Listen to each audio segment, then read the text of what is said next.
మాట్లాడదాం, crash talk వద్దు. నేను అడిగిన భీము బొక్కేసినటువంటి బియ్యం రెడ్డి వరకు లోపల ఉంటాడు. ఇదే విధంగా ఎవరైతే పేరుని నాని ఉన్నాడో, పేరుని నాని మీడియా ముందు వచ్చి నేను మాట్లాడుతూ ఉన్నాడు.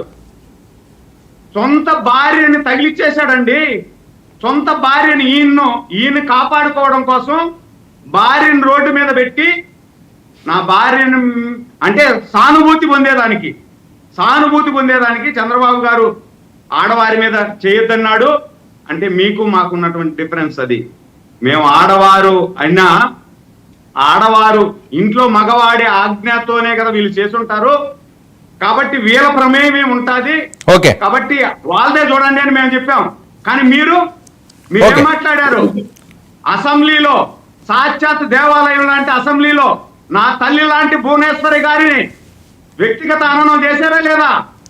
అదే విధంగా పవన్ కళ్యాణ్ గారి సతీమణి మీద, పవన్ కళ్యాణ్ గారి బిడ్డలు ముక్కు పచ్చలారనటువంటి బిడ్డల మీద, అదే విధంగా లోకేష్ బాబు గారి సతీమణి మీద మీరు మాట్లాడితే మీ సంస్కారం అది, మా సంస్కారం ఇది. కాబట్టి ఎవరైనా సార్ వర్మ గారు, ఎవరైనా సరే వీళ్ళు ఎన్ని కుయుక్తులు పన్నినా, ఎన్ని డ్రామాలు వేసినా, వీళ్ళు ఎవరైతే తప్పు చేశారో వాళ్ళు ఖచ్చితంగా లోపల పోతారు. ముందే ఏం చెప్పాము? ప్రకారం ఎవరి మీద కూడా మీ క్లారిటీ మీరు ఇచ్చారు. ఒక్క నిమిషం సురేందర్ రెడ్డి గారు ఇస్తాను నేను, మీ క్లారిటీ మీరు ఇచ్చారు. ఒకే సెకండ్. చట్ట ప్రకారం వీళ్ళు చెప్తున్నారు రెడ్ బుక్ రాజ్యాంగం అని. రెడ్ బుక్ రాజ్యాంగం కానీ జరుగుంటే ఈ పార్టీకి ఉండుండరు. కానీ మేము రెడ్ బుక్ రాజ్యాంగం అమలు చేయట్లే ఇక్కడ. రైట్ ఓకేనండి. చట్ట ప్రకారం అన్ని ఆధారాలతో పాటు దోషుల్ని బాలకోటి గారు దోషిగా నిలబెడతాం.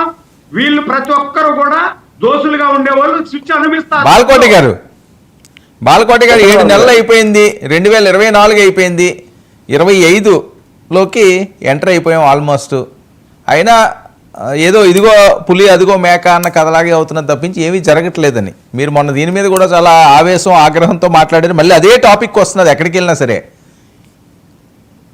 వర్మ గారు నమస్తే, అందరికీ నూతన సంవత్సర శుభాకాంక్షలు. మీరు అడుగుతున్న ప్రశ్న వేరు, వీళ్ళు చర్చిస్తున్న అంశం వేరు. మీరేం అడుగుతున్నారంటే, పైగా పవన్ కళ్యాణ్ గారు వీడియో కూడా చేపించారు.